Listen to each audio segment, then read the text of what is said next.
Music by Xiaomi Kori Recording Studio Delhi. आप सुन रहे हैं सिंगर कुमार जितेंद्र जीतू जी को। गल गुलाबी तोहर चल शराबी, नैन रसीला गोरी होठ जवाबी। आए हाय गल गुलाबी तोहर चल शराबी, नैन रसीला गोरी होठ जवाबी। मन करत कि संगवे में सुत जाई,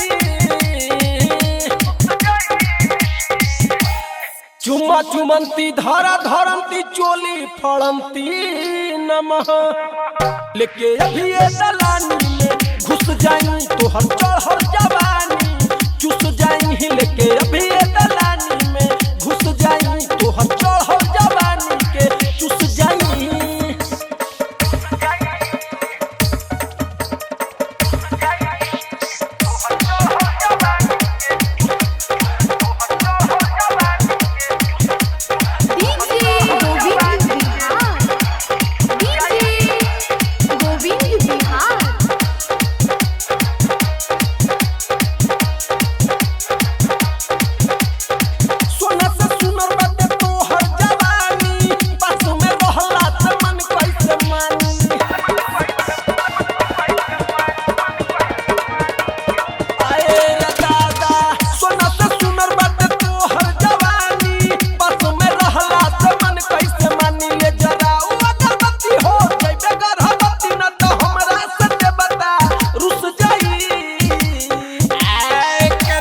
मरंती बोलवा बोलवंती राहड़ में घुसंती नमः। लेके अभी ये दलानी में घुस जाई तोहर चढ़ल जवानी चुस जाई। लेके अभी ये दलानी में घुस जाई तोहर चढ़ल जवानी के चुस जाई।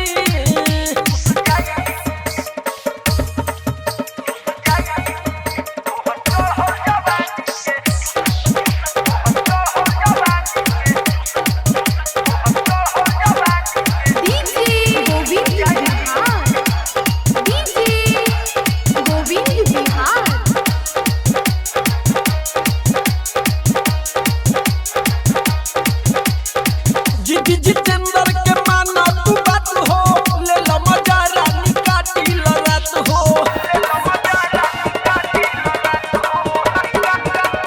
हरे छिहत्तरी जितेंद्र के मानी ला बात हो, ले ला मजा रानी काटी लड़त। तोहर से कछु पता न देखी हो तो बड़ी मन दिया जोरल बाबत में बुत जाई। चूसा चूसंती सटा सटंती लहंगा उठंती नमः। लेके अभी ये दलानी में घुस जाई तोहर चढ़ल जवानी चुस जाई। लेके अभी ये दलानी में घुस जाई तोहर चढ़ल जवानी के चुस जाई। गल गुलाबी तोहर चल शराबी, नैन रसीला गोरी होठ जवाबी। आए हाय गल गुलाबी तोहर चल शराबी, नैन रसीला गोरी होठ जवाबी। मन करत कि संगवे में सुत जाई, चुम्मा चुमंती धारा धरंती चोली फड़ंती नमः। लेके अभी ये दलानी में घुस जाई तोहर चढ़ल जवानी चुस जाई। लेके अभी ये दलानी में घुस जाई तोहर चढ़ल जवानी के चुस जाई। ऑडियो वीडियो बनवाने के लिए संपर्क करें 9958876185।